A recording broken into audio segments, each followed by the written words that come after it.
Okay, I will call the Thursday, March 5th Beach Preservation Committee meeting to order and acknowledge that the public has been duly notified. First order of business is citizens' comments. We have none. Moving on to election of chair and vice chair. We have nominations for chair. I would make a nomination for Dietmar to be the chair. Second. Sorry. Any other nominations? With none, we'll close nominations. All in favor of Dietmar indicate by saying aye. Aye. Aye. Okay, Dietmar, I'll turn it over to you for nomination of vice chair. Nominations of vice chair.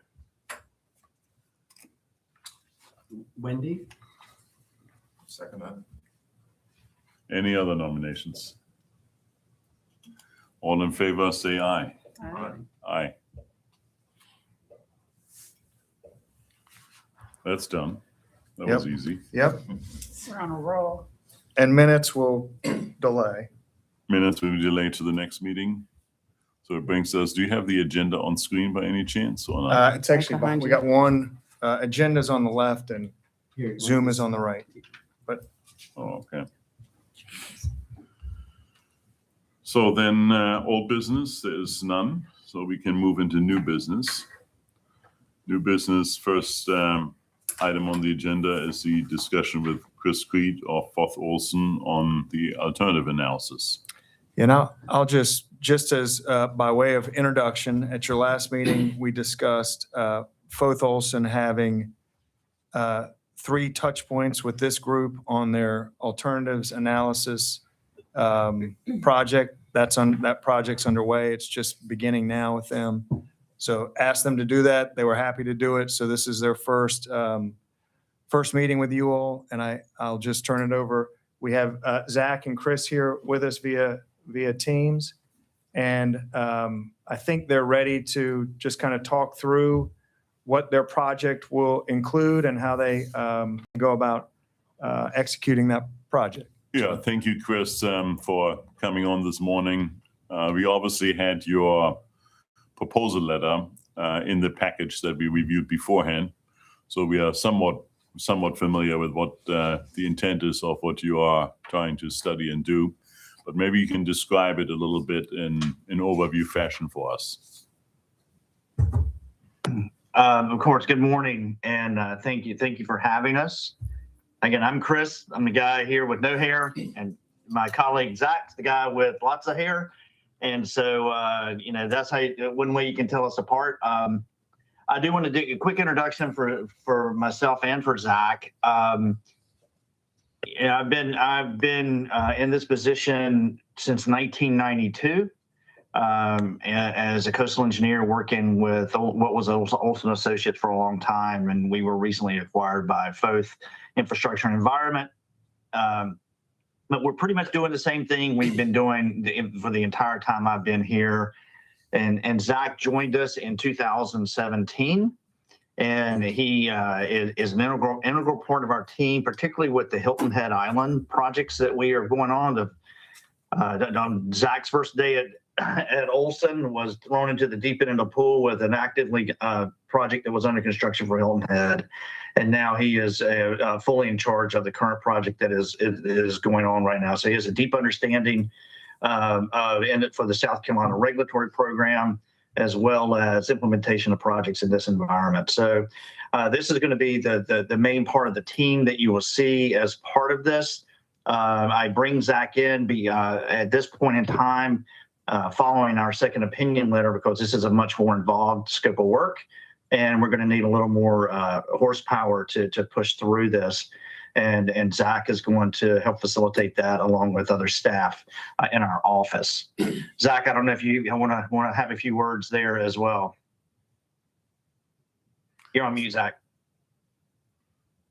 Thank you. Thank you for that introduction, Chris, and nice to meet you all. Looking forward to working with all you in the coming months. As Chris said, been in this office for about 9 years, and I was fortunate enough to start my career working on the Hilton Head project, and I've learned a lot through that. That I'll be looking to apply towards our work for Isle of Palms. So yeah, I just wanted to say that, and thank you for this opportunity. Yeah, so I will rerun, particularly for the current scope of work. I know everyone's familiar with it. Pretty much mirrors exactly what you were asking for. But the way we view this is a deeper dive into what we viewed as very high-level concepts that we described in our second opinion, and other things that you guys have been talking about for a while with your other consultant, CSE. On what does the future of Isle of Palms, beach management on Isle of Palms look like? And your questions that you ask and the things that you're dealing with are not unique to Isle of Palms. Lots of communities throughout the Southeast U.S. and across the nation are dealing with similar issues. It's pretty interesting. No two really approach the problem the exact same way. So every problem is a little unique in that regard, whether it's from a physical perspective, a funding perspective, political or regulatory setting. So it does require a customized look at the unique problems that each community faces. And in particular, for our current focus is going to be on what's going on in Isle of Palms. Interest in obviously maintaining a minimum beach condition along the entire island between your likely required renourishment events in the future. And in the big picture too, you would like to increase the time between those required maintenance events because that does have a long-term impact on cost. The more frequent you have to do it, the more expensive it is on a long-term basis. So our initial read on what's happening is there's been a change, particularly on the southern part of the island. We'll call it south, the west, ever how we want to look at it, down near Dewey's Inlet. Breach Inlet, down near Breach Inlet, things have changed and from a historical condition, which has increased the need to look at the island as a comprehensive system. Do those changes warrant looking at more permanent solutions, implementing structures? Are those structures permittable? And what will it cost to incorporate and maintain those structures moving into the future, and what will be the net benefit long term? Same thing on the north end. How do we manage the shoal attachment events and protect the infrastructure between those events? I think that's the biggest problem on the north end is the survivability of infrastructure when these events happen. You go from, I mean, the erosion rates are incredible between those events and very difficult to manage. And so I think it's going to take a pretty proactive and aggressive type approach to look at that. And so we want to focus on that as well. Our primary objective is really looking also at cost of what will the cost of this program be moving into the future. We will coordinate with staff, we'll coordinate with you, talking about through our process on what the scopes of these projects are. But ultimately, we would like to look at it from an engineering economics perspective of what is the cost stream through time, and what is the annual equivalent financial requirement to implement and maintain these projects into the future.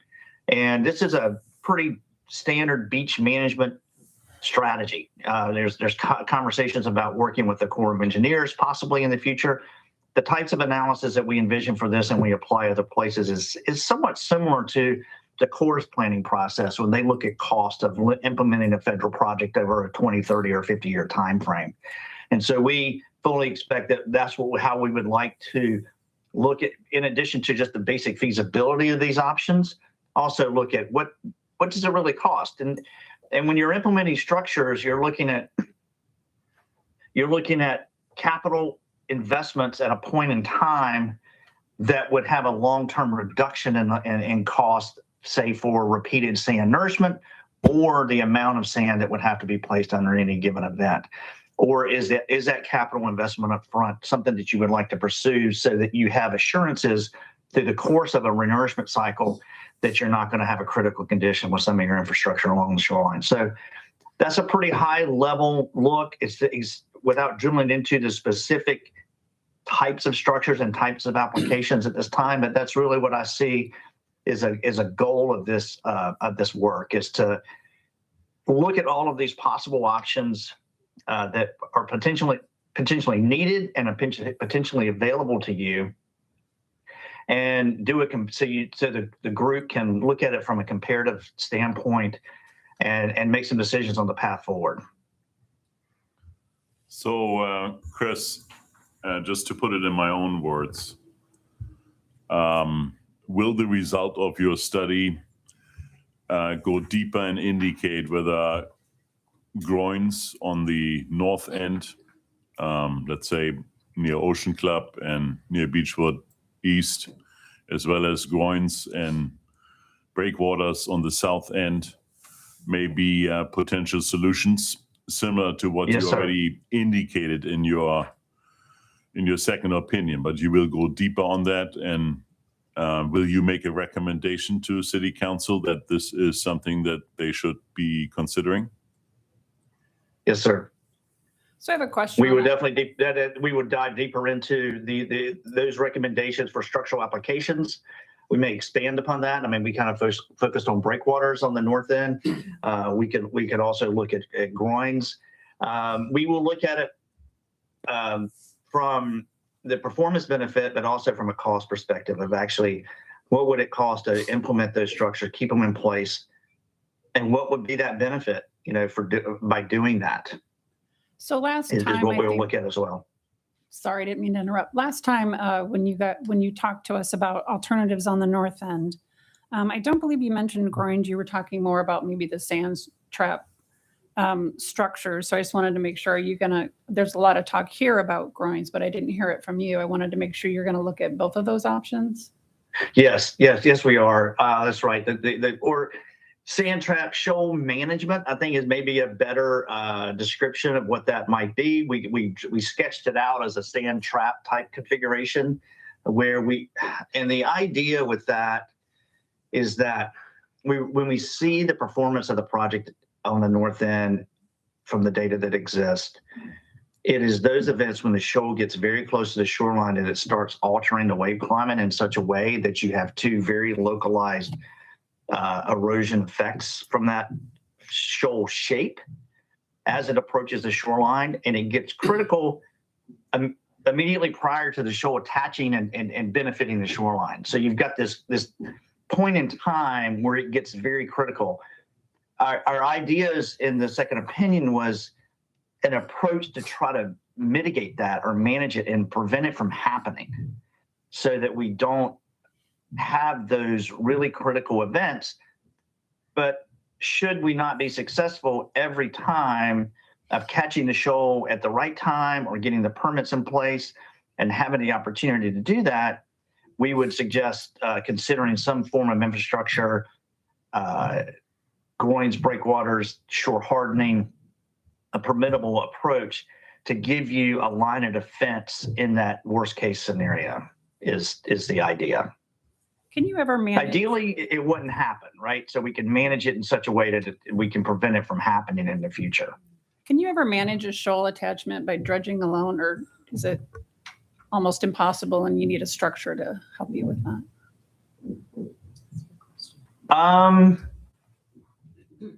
It's a pretty unique project, and I would say it doesn't happen very often, but we do see lots of other examples, particularly with bypass bars or cross inlets, which basically this is what this is, where it does cause similar type activities.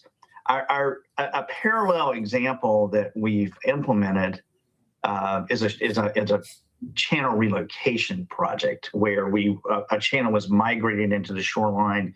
We go upstream of the shoal that is migrating toward the shoreline, sever a new channel to prevent, to move that pressure away from the erosional shoreline and let the remnant shoal migrate back on shore. It's a little bit similar in concept. I believe CSE has a history of doing that also in South Carolina. Gosh, I forget the name of the beach now, but they've done that several times. We've done it a couple of times at Hilton Head. But this is a unique application here. This is something that probably there's not a lot of examples that it's been done exactly like this. Chris, how long is your current study going to last? When will we see final results? It's going to be a few months. We're going to need some time to get through this. I think we have 90 days or something like that to get through this process. And that will include, I understand now, periodic updates with you folks.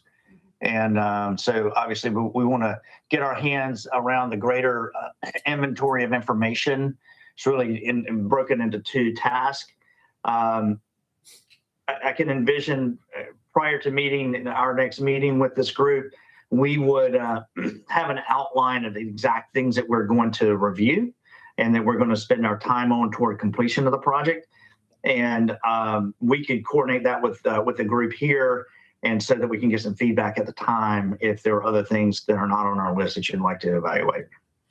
And where I'm coming from, Chris, is we obviously have our beach renourishment project kicking off sometime, let's say mid-year or so. And the question arises, should those, if there is hard structures required on the beach, and not wanting to preempt your study, but I think it will say that eventually in one way or another. Probably, yes. When would be the right time to put these hard structures in? Probably just at the end when this beach renourishment project is finished, right? Can you comment on that a little bit? Ideally, that would be the case of what we would want to do. And I think we will look at priorities. One of the ideas I've had is looking at the priorities is what is the highest need for a structure immediately? Is it at the south end? Is it the north end? Where should we focus our energy? Trying to permit them both at the same time might overcomplicate the matter on the regulatory side. I think what we'll need to do, what we've scoped with this as well, is interaction with the regulatory agencies. Zach and I will have meetings with them to talk about high-level concepts that are facing, high-level concepts from the problems that are real on the Isle of Palm, concepts to address that, and what are the realities and potential hurdles that we might face in gaining those permits. But yes, you're correct. The sooner the better. Once you have decided, if you intend to implement structures, it would be best to do that when you have a full sand budget or sand availability on the beach so that you minimize effects to adjacent areas. And as a follow-on question to that, so if that's the case, what the report that you're providing at the end of your study, how far short of that is what we need to put an application together for a groin? Or is there more study required, and how long would that take? There will be more study required, very likely. The scope of that is to be determined. It seems to vary in South Carolina based upon the type of activity that is being proposed. And I say in South Carolina. In Florida, we've had very strict rules about what's required. North Carolina is similar. South Carolina is a little more subjective based upon regulatory input. And so we'll explore that a little bit during the study. But I think that the city should be prepared to move quickly. And we can go ahead and start talking about these ideas without specifics of the exact type of structure. And I'm with the regulatory agency. And what I mean by that is, hey, we might need some form of a structure to stabilize the southern end of the island. What does that look like, and what will be involved? We might need some form of a structure, whether it's sandbag tubes buried in a beach fill, groins, breakwaters, or something on the north end of the island, yet to be determined. They're all going to face the same level of regulatory scrutiny. And so I think we can talk about that at a high level, at least initially, that this is the type of approach the city wants to consider. Alice has a question. Yeah, my question really is about the turtles. Yeah. Yeah, I mean, this is to me really important, and I can't picture the hard surface, the hard structures in my head right now. So I'm assuming that that's going to be taken into great consideration. We will have to go through formal consultation with U.S. Fish and Wildlife Service for any type of structure like this. I mean, we pretty much have, in South Carolina, because there's not a programmatic biological opinion, almost every activity is forced into formal consultation unless you're doing a repeat project that's been repeated numerous times. That will dig deep into the listed species, including turtles and shorebird activity. And so all that will be explored with U.S. Fish and Wildlife Service there in Charleston as part of that process. And that is the most time-consuming portion of the entire regulatory activity. I've got something I want to ask. It's one of the issues with committees and politics and all of these types of ventures is determining, is finishing the project before the recommendations are given. Are you in a position that if there are some findings you can make earlier on that can be implemented earlier on, can you submit those sooner than waiting until the end, so that to the extent the city wants to consider it, they can? For example, and I think that's what you're alluding to, if it's determined there is a type of structure that you would recommend, and you know at this point you're going to recommend it based on your initial studies, but you haven't finished the entire project that you've been hired to do, is that something you can come to the city and say, look, the sooner we implement this particular thing, the better. We'll give you the rest of the recommendations down the road, but let's go ahead at this point and start doing this, or at least we would recommend it. Well, clearly we can do that. We don't want to get the cart too far in front of the horse with respect to what might be permittable. I think the best thing to do in our scope of work here would be to accelerate interactions with the agencies. In the first task here is consultants shall meet virtually with U.S. Army Corps of Engineers. Well, that in addition to that, that's dealing with the back part of the dredging. But in our scope of work, we intend to coordinate with the regulatory agencies. We could accelerate that and do that in a very short term, and we can really do that with the second opinion letter. Hey, this is what came out of here. This is what we're exploring further, and this is really what's being talked about seriously. Because here's the scope of the problem with Isle of Palms, and this is the path forward that we see for this community. And we push back is like, hey, how do you know it's not going to work? If you just put sand back in the system, particularly on the south end, because it's never been done before. Let's focus on the north end. There's plenty of information and plenty of data to demonstrate the problem on the north end of the island. I think that's going to be really easy to prove that some other type of approach is going to be necessary to manage that reach of shoreline. On the south end of the island, we're probably going to have to be a little more direct about the scope of the problem now compared to historical conditions, and render opinions to them about whether or not we think this is going to recover naturally. Are the activities you currently planned that are currently planned? What is the likelihood that those are going to just put things back the way they were, and we'll just keep moving forward happily down the road? Given the changes at Breach Inlet, I'm concerned that's not going to be the case. We may be forced into that. And so we'll just have to navigate that when we go through the regulatory process in terms of justifying the use of a structure on that end of the island. So two of the key factors when you talk about the south end are, what do we think the erosion rate is going to do in the future? And is looking back to 2009 historical, does that make sense based on what has changed in Breach Inlet? And do we need to address Breach Inlet before erosion rates can change? And then the other piece of it is the Army Corps sand. We've discussed that we have an option, to use Army Corps sand, but we found that 50% of it didn't stay, probably less than 50% stayed, and then we have some sand quality issues. And we're not sure how fast that's going to erode. So is that something that's going to be in the scope of your work, is to include that option?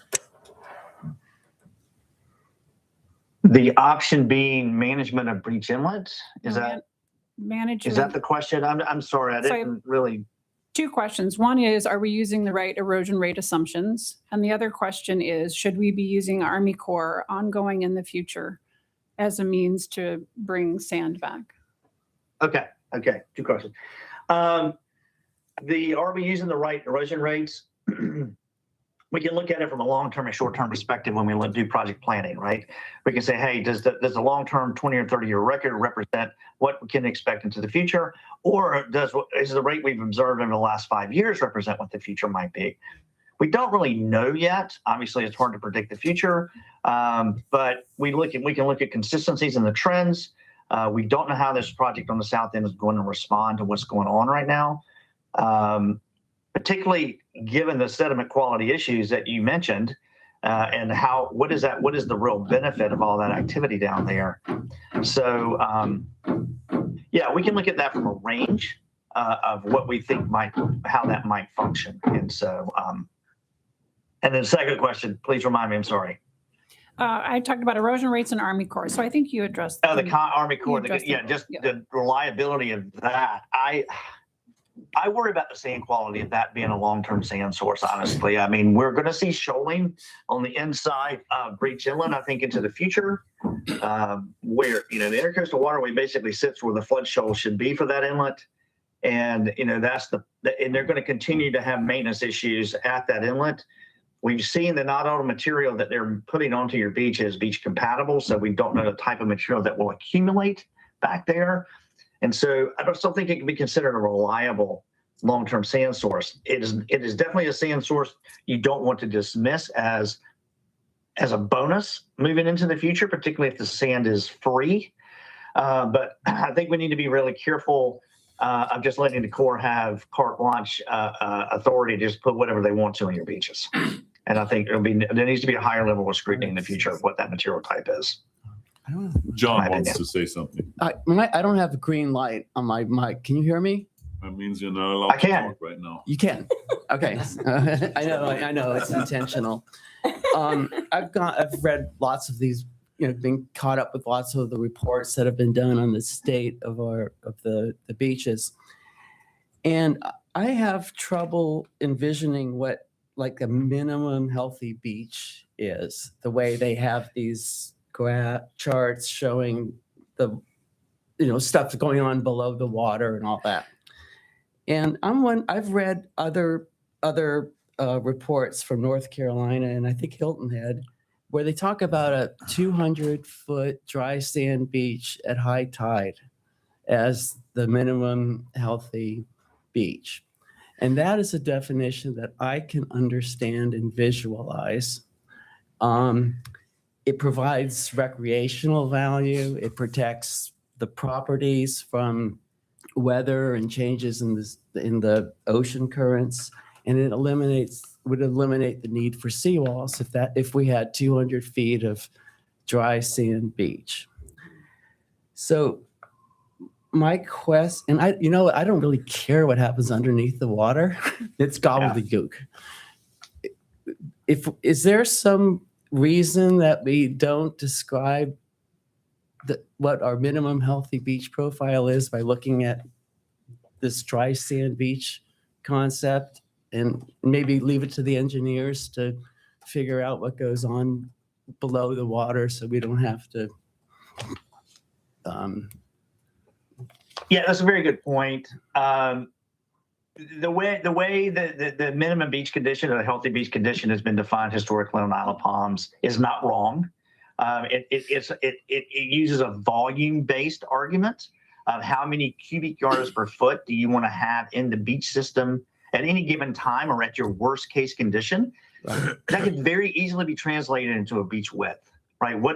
If we had, I think the number is 300 cubic yards per foot, if we want in there, you could very easily say, okay, what is the beach width that's associated with that? And that's a very simple relationship called the Broom rule, in its simplest form that can be used. And Per Broom was a coastal engineer at the University of Florida, originally from Denmark, but it spent many years at the University of Florida, and a very famous guy back in the 50s and 60s. And so we always use the Broom rule as our basic explanation for that. So it can be converted to that, and it can be presented both ways if it's more digestible by the community at large of what that really means. And so, like you said, you can see it, right? You can stand on the beach, and I understand I'm what 200 sorry, feet but looks like. don't you think that is the way that it should be expressed, period? Like, why would we even need to think about a choice between that and this crazy? And you're right. And what we've done it like for Hilton Head, we don't share the details of how many cubic yards it takes to maintain that. They've never seemed interested in that as long as the beach is there. So I'm not interested at all.